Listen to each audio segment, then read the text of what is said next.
Hi everyone. We're still waiting for the other guests to join, so we'll get going in just a minute.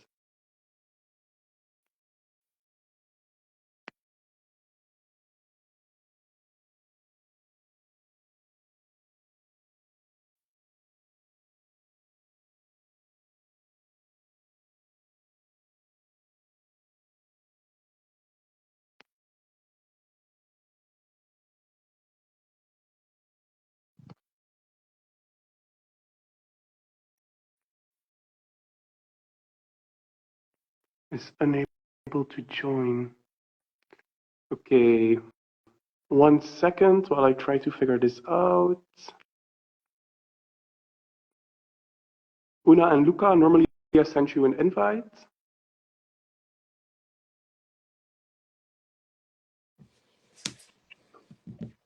Hi, Luca.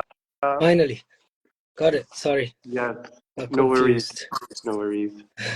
Hi, Oona. We did it! Yes, Yeah. we made it to the live stream. We're on the internet. All right. Okay, nice to finally meet you. How are you doing? Good. Not too bad. Yeah. And you? I'm also good, thank you. I'm a little bit anxiously excited for the conversation, but I think that's good. I'll maybe start by shortly introducing myself so people know who they're listening to. My name is Madonna Lenaert. I graduated a year and a half ago with a master's degree in drama at CASC here in Ghent. And I've been working as the coordinator there actually since I graduated. And now for 2 weeks, I've been working also for 404, where I develop a reflection program about the podium program. Voilà. In broad lines, I think that gives an idea of who I am. Yeah. Oona, maybe you could also share something about yourself. Yeah, I'm Oona Doherty. I'm a dance artist, a choreographer from Belfast. And my latest work that premiered in November is Specky Clark, and that'll be coming to Ghent next week. Yeah. Nice. And what about you, Luca? I'm Luca Truffarelli. I'm the photographer, video maker, mainly in dance and theater. And I'm working between Italy and Ireland. But I was based in Ireland. Cool. Oona, you already mentioned the upcoming show in Ghent next week. Could you share something more about this show? What is it about? So it's called Specky Clark. Specky Clark is the name of my great-great-great-grandfather. That was his nickname. He was born in Glasgow and he was moved to Belfast. So I've used little moments of his genealogy, and then I've invented my own myth from facts about my own father and from listening to the Blind Boy podcast, and invented a story about him on Halloween night. Yeah. I also feel like the show is like a very Irish story, like true and true. How would you explain what this kind of maybe like Irish energy or Irish identity is like? Well, it's on Samhain, which is the traditional Irish Halloween, and the veil between the living and the dead in a pagan way is very present in the show, and that's very Irish. And the music is by Lankum, and that's very Irish too. Yeah. So. Lovely. Luca, you went out and you created a wonderful poster image for this show. What did that process look like, or what led you to this image? Well, the process was quite easy in a way. It's just to try to find an abattoir. First was the most difficult part. And then once basically I got in, was trying to find the link between the Specky Clark and the region of Oona, and also try to get an idea of a theatrical image as much as possible in relation to try to keep it as honest as possible as well to the animals as well, not too violent as well. So that was basically trying to study the light and try to understand which space was the best, and try to get it not too clinical. Yeah, and meet guys that I met the guys there, the workers that was there, try to talk to them to understand their work, understand why, what is How do you the end up well there? Yeah. why, maybe we know why, but like also their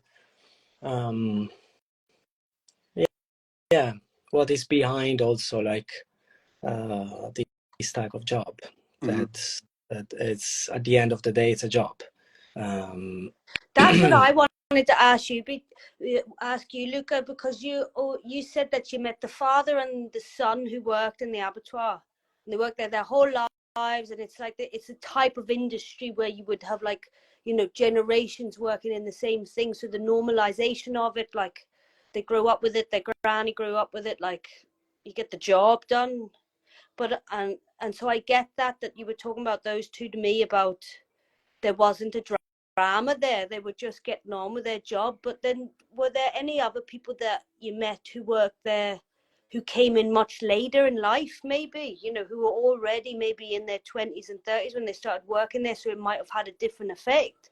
Or they all worked from very young? And no, I think, well, I didn't go so in details about this one with everybody, because everybody was really busy to do their own job, and as soon as they finish the job they leave. Also because they start the shift at 5, so they get in at 4:30, they get ready because they have the apron, they have to like wear like a particular like type of outfits, especially because they get like loads of water everywhere. They need to wash themselves quite often because the blood is everywhere. So as soon as they do the job, they leave, basically. So the only basically small interaction that I had was with one guy that came and was beside me while I was taking photos, and he said, I saw so many weird things in this place, but not that someone was taking a photo of a pig. And then I was like, but it's okay. And I was like, what is this for? And it's like, it's for a dance piece. And I look at me and I was like, have a good day. And then he left. And it was just it's too weird for them. Kind of an absurd. Because we're like we're so curious about them, because we're like, that's such a strange life for us. But then they're like, you're making a what? A dance show? That's ridiculous in itself, you know? But you know what, there's a really interesting thing that you said to me, Lou, though, that of course people know, but I'd never even thought of it, about they start so early in the morning, the lads in the abattoir. I think it's only lads. I don't think there was any women in the abattoir that you went to. I don't know how that is. It's probably still pretty archaic that way. Anyway, so that's another conversation. They start early in the morning. There's a certain amount of animals there that need to be culled that day, and you could go in and you could have it done in 2 hours because the atmosphere is calm, and so the machinery of it works very easily. And then Lou was saying, but some days you go in and you know, the animals has just had a scare, so the atmosphere is not quite right, and it could take 10 hours. Because every pig, every cow in there knows what's going on, and they're doing their best to get out of it. And so that kind of, no matter what, you have to have it done. But like, I just thought that was amazing. That kind of, there's a smell, there's a little different sound, there's a little slight change in the atmosphere, and it's like, okay, this is a different place than it was yesterday. And also they divide the week in basically the Monday, Wednesday, and Thursday they have the pig, and then the Tuesday and Thursday they have cows or veal. So it depends the days they have to work in a different way, and so they specialize in pig sometimes, and so there's just one guy that kills the animal, but not the same guy kills the pig and the cow. So you have to specialize in a different animal, right? Because they have different needs and behaviors, and everything. The meat needs something different. But also so the basically the manager was like, it's already 30 years more than I'm working in this field, and every time that we have the cow and veal is always challenging for him, because it's a big beast. Yeah. To control this, And it's different way. Move. Lou was saying like it can, like the guys were saying that it can move more, you know, and if it kind of has a feeling like it's afraid, then that's a lot of power in the room of fear.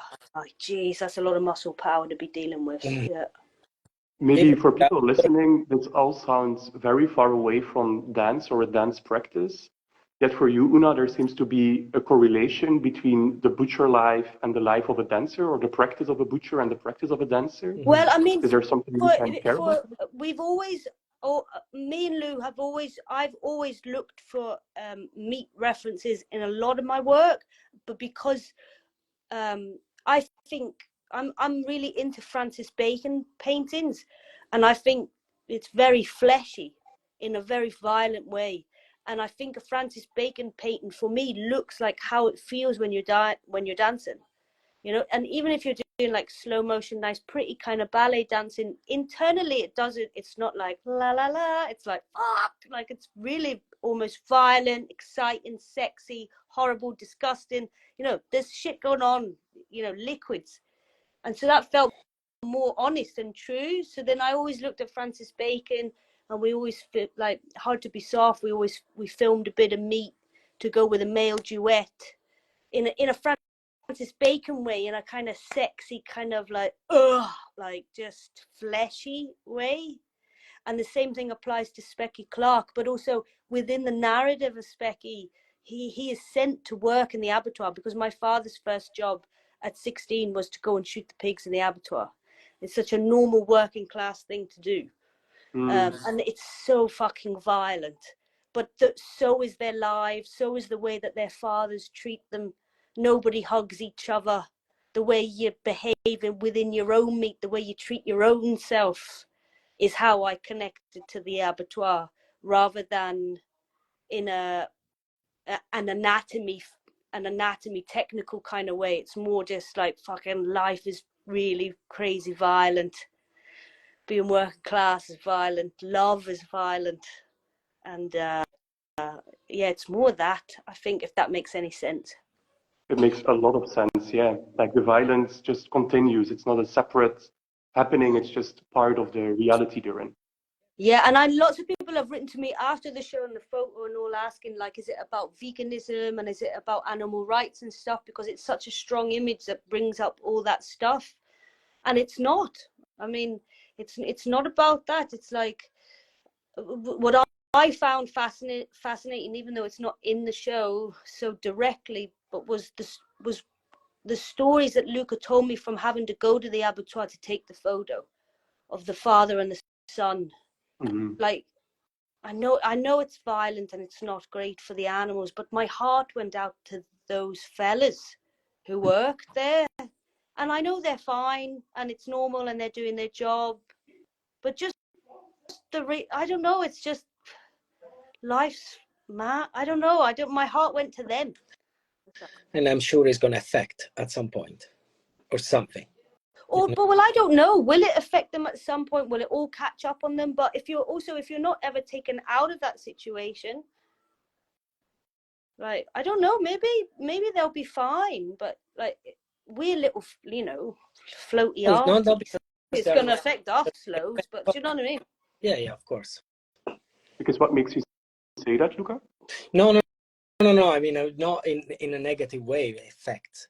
But I'm just thinking it affects something in relation to my type of life, that every day I'm not killing or cutting part of an animal. So it will affect in a different way. I'm sure it's not in a negative way. I'm saying it's just, there is some parts where you look at this type of job and you say, okay, what can do for you in relation to 10, 15 years of blood and smell of death?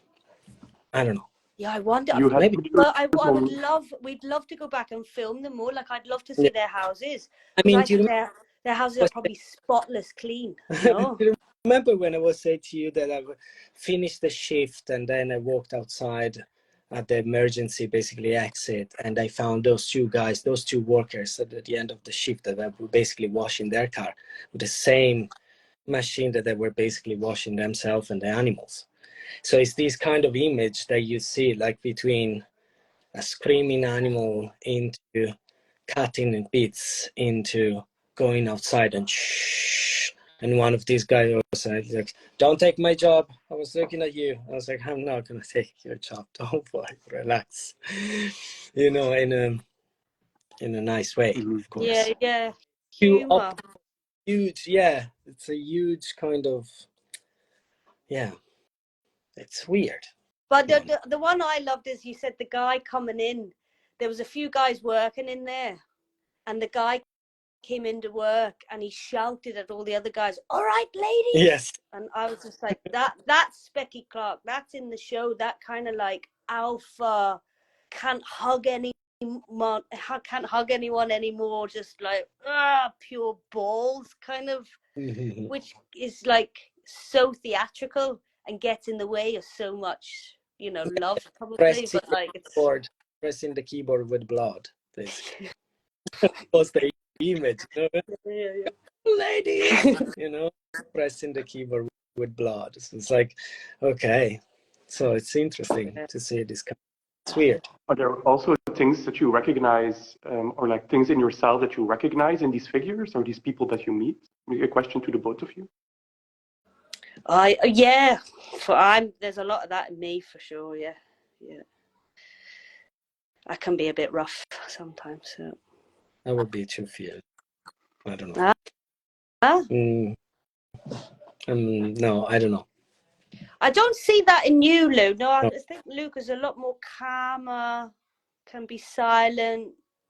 I want to say a softness, but I don't mean that in a bad way, but like you'd listen and you'd really think about something before you'd feel like the need to tell the room kind of thing. And I would see, there's a lot more Belfast in me. And it's not a Belfast thing, though, what I'm talking about. I mean, it happens anywhere. This just kind of loud, I'm uncomfortable in myself, so I'm going to make everyone think I'm comfortable. That kind of jazz going on, you know. Recognizable. Yeah. Sadly enough, we're already running against the time that we had reserved for tonight. So maybe an open-ended question. Is there anything on your mind that you still want to share with the people watching or the people who will rewatch the video later this week?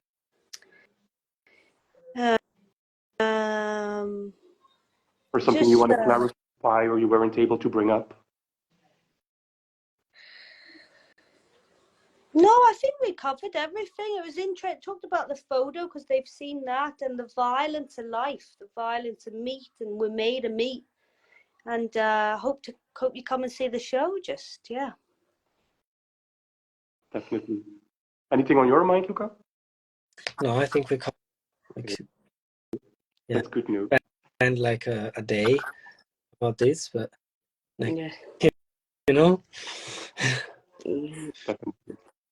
Then I can only thank you both for meeting me here tonight and sharing your thoughts and your practice with the people watching. And I'm really looking forward, Oona, to your show next week. Yes, see you next week. Yeah, see you next week and have a nice night, everybody. Thank you. Okay, bye. See ya.